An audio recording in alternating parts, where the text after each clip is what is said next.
अस्सलाम वालेकुम। खारिश, स्केबीज। खारिश और स्केबीज की अलामात क्या हैं, इससे कैसे बचा जा सकता है और इसका इलाज क्या है, आज हम इस पे बात करेंगे। खारिश की जो मेन अलामात हैं उसमें आपकी हाथों की उंगलियों के दरमियान जो वेब स्पेसेस होती हैं इसके अंदर खारिश होना, आपकी कलाई के सामने वाले हिस्से में खारिश होना, आपकी कोहनी, आपकी बगलें या जो बेल्ट वाला एरिया है या नीचे वाला जो ग्रोइन एरिया यानी टांगों में ऊपर वाला हिस्सा जो होता है उसके ऊपर खारिश होना। अब ये फैलता कैसे है? स्केबीज एक बहुत कंटेजियस मर्ज है, यानी ये बहुत ज़्यादा तेज़ी से एक से दूसरे में फैलता है।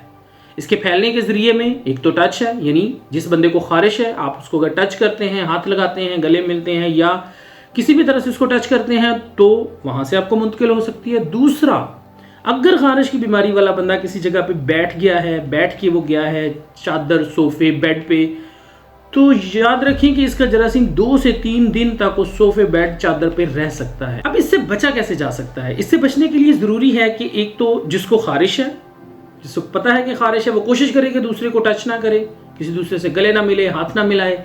इसके अलावा अपनी बेडशीट, चादरें वगैरह वो सब अलहदा रखे। अपना साबुन, तौलिया बिल्कुल अलहदा रखे, वो वैसे भी अलहदा रखना चाहिए। इसके इलाज का तकरीबन हर एक को पता है, लेकिन उसको कैसे करना है ये ज़रा थोड़ी सी अवेयरनेस इसके बारे में कम है।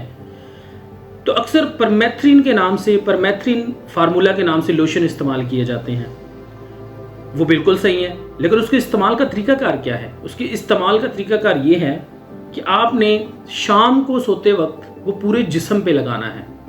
यानी उसमें अक्सर तो कहा जाता है कि गर्दन से नीचे नीचे लगाना है, या बहुत सारे लोग सिर्फ उन जगहों पे लगाते हैं जहाँ पे खारिश हो रही है। ऐसा नहीं, आपने इसको पूरे जिस्म पे लगाना है। चेहरे पे भी लगाना है, सर पे भी लगाना है, कानों पे भी, सारे जिस्म पे लगाना है। और लगा के आपने सो जाना है, यानी 10 से 12 घंटे तक ये जिस्म पे लगा रहना चाहिए। अगले दिन आपने नहा के कपड़े तब्दील कर लेने और पहले वाले कपड़े धोने के लिए रख देने हैं। इसी तरह अपनी बेडशीट, चादरें वगैरह उठा के वो भी धोने के लिए रख देनी है और उनको धो के दोबारा इस्तेमाल करना है। इसके साथ गोलियां होती हैं, आइवरमेक्टिन स्पेशली, वो आप 2 दिन इस्तेमाल करते हैं। और याद रखें ये प्रोसेस आप 1 हफ्ते के बाद रिपीट भी कर सकते हैं, आपको दोबारा भी करना पड़ सकता है। यानी 2 दिन आपने इलाज किया, लोशन भी लगाया, गोलियां भी खाई, फिर आप अगले हफ्ते भी यही तरीकाकार करें और फिर उससे अगले हफ्ते भी ये तरीकाकार कर सकते हैं। तो अक्सर औकात इसका इलाज करना जो है उसमें 3 हफ्ते लग जाते हैं, और अगर आप इसको करके छोड़ देंगे तो ये फिर से हो जाएगा।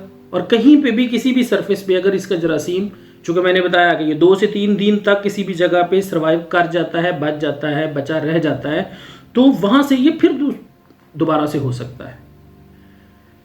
इसके अलावा जो 5 साल से छोटे बच्चे होते हैं उनमें आपने आइवरमेक्टिन नहीं देनी होती, उसमें आपने सिर्फ लोशन का इस्तेमाल करना होता है। परमेथ्रिन लोशन आप इस्तेमाल कर सकते हैं, लेकिन 2 माह से ऊपर।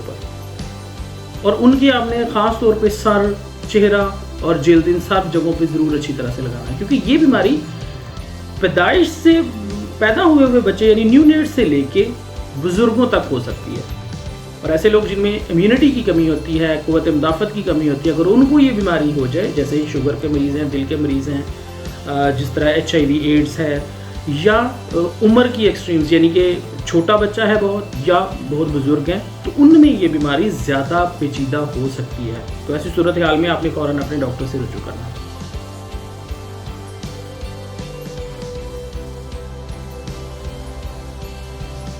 Thank you.